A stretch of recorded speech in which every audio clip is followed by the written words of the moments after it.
In this video, I'm going to show you how to make the perfect Hemingway Daiquiri.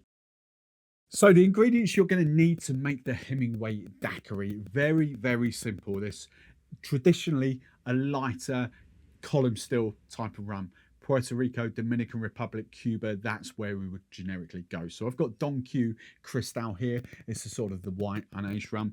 Maraschino liqueur, acting kind of like a cherry liqueur. Don't think like cherry hearing or cherry brandy or anything like that. You want the maraschino. It's a very different vibe, but it absolutely makes this cocktail. I've got some lime juice there and some pink grapefruit juice there. The sugar is purely for me. Generically speaking, a lot of people make this without the sugar, but I do tend to need just a slight amount to kind of balance the cocktail personally.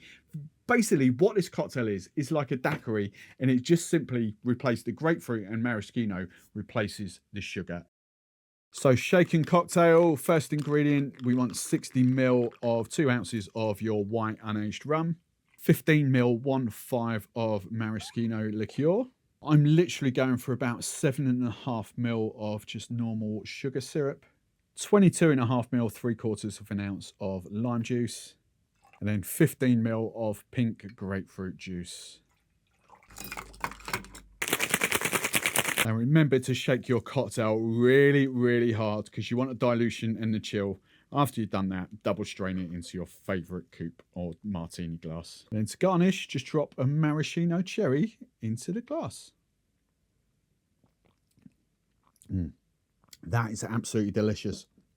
As I say, I personally do need that little bit of sugar in there just to balance it out. It doesn't make it super sweet, but 7.5 ml for me is perfect. 10 ml would be too much because, you know, pink grapefruit isn't as sharp and tangy as lime juice, and you've got a little bit of maraschino in there, which is not super sweet liqueur, but it has got an element of sweetness to it, obviously, because it's a liqueur.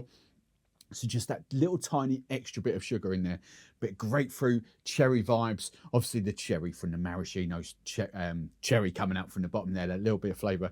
It's a delicious cocktail that I highly recommend making.